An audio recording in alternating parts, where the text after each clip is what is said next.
Պարոն Բեգլարյան, մեկ հարց էլ թույլ տվեք ես տամ։ Տեսեք, Շվեյցարիայի խորհրդարանի երկու պալատների որոշումները իհարկե շատ հայանպաստ են։ Բայց միևնույն ժամանակ մենք տեսնում ենք, որ օրինակ ադրբեջանական իշխանությունները փորձում են դա հակակշռել այսպիսի հայտարարություններով, որ օրինակ արևմտյան Ադրբեջանի ժողովուրդն էլ,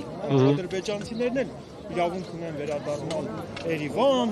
այսպես ասած, մյուս տեղերը, որտեղից դուրս են եկել, ասում են, այո, մենք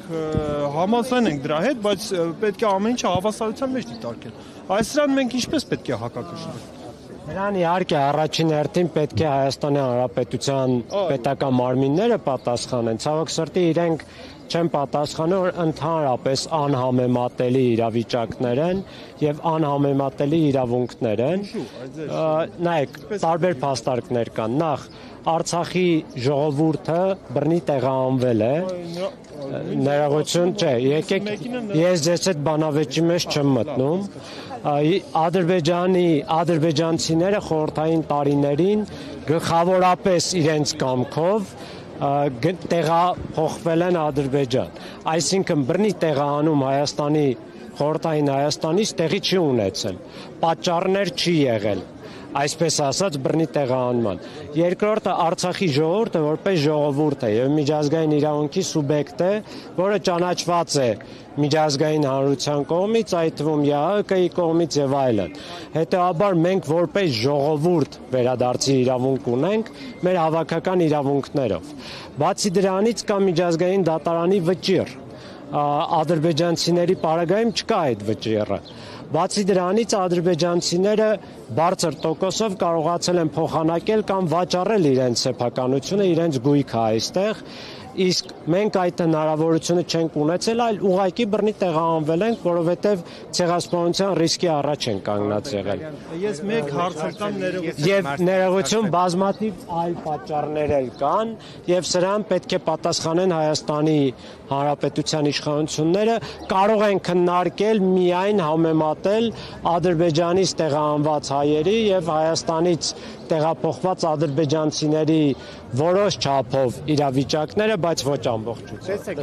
ադրբեջանական լրատվամիջոցները օրեր առաջ հայտարարեցին, որ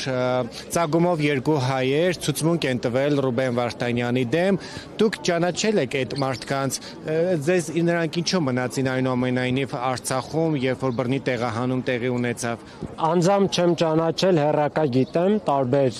ընկերների, բարեկամների, գործընկերների միջոցով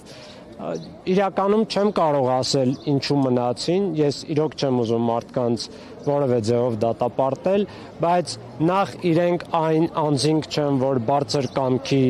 տեր լինեն եւ ազդեցության տակ չընկնեն եւ բարձր հավանականությամբ կամ բռնի ձևով որևէ ձևով հարկադրել են ադրբեջանցիները, որպեսզի իրենք կեղծ մեղադրանք ու զրպարտություն ներկայացնեն Ռուբեն Վարդանյանի դեմ, կամ ինչ որ ձևով խրախուսել են, դա կլինի ֆինանսական կամ ինչ որ այդ մարդիկ ալկոհոլի հանդեպ սեր ունեցել են։ Առնվազն մեկի մասով տեղյակ եմ, որ ալկոհոլիկ է, երկրորդի մասով կդժվարանամ ասեմ, եւ հոգեկան կայունության խնդիրներ էլ ունեն։ Սա բոլոր արցախցիները գիտեն, ովքեր ճանաչում են այս անձանց, եւ նաեւ այդ հանգամանքները հաշվի առնելով կարող ենք միանշանակ ասել, որ նրանք ազդեցության տակ են գտնվել ադրբեջանական ծառայությունների կողմից։ Բեգլարյան, ես մեկ հարց էլ տվեք տամ։ Տեսեք, գործընկերներ էլ հարցեր ունեն։ Լավ, եթե մի գործընկերուի այստեղից կարծեմ ձախ կողմից հարց ուներ։ Եթե ուզում եք հարցը, եթե ոչ, Շվեյցարիայի խորհրդարանի որոշումներին է վերաբերում։ Տեսեք, երկրորդ թեզը, որ նետվում է հրապարակ Ադրբեջանի կողմից։ Ներողություն, ադրբեջանական տերմինաբանություն խնդրում եմ չօգտագործեք, նույնիսկ ճակերտները, որովհետև դա իրենց թեզերը ներդնում է մեր տեղեկատվական դաշտում։ Տեսեք, լավ, այդ դեպքում այսպես վերաձևակերպեմ հարցը։ Ինչ ֆորմատով կարող են վերադառնալ արցախցիները իրենց հայրենիք։ որտեվ հիմա ասում են, խնդրեմ, կարող է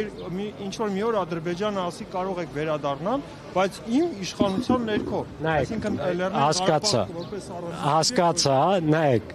իհարկե ես իմ դիրքորոշումը ասեմ, բայց կարևոր հարց է, որը պետք է քննարկվի միջազգային մեխանիզմով։ Միգուցե նույնիսկ դատարանով այդ հարցը պետք է վճռվի, բայց առաջին հերթին պետք է տեղի ունենա բանակցություններ, որպեսզի հասկանանք ինչ պայմաններ կան, ինչ մտավախություններ կան եւ այլն, ինչ նախապատմություն կա, հետո նոր մենք կքննարկենք դիվանագիտական կամ իրավական մեխանիզմներով եւ որոշում կկայացնենք։ Իմ դիրքորոշումն այն է, որ սա մոտավոր այն է, որ օրինակ Հոլոկոստի զոհերին, հրյաներին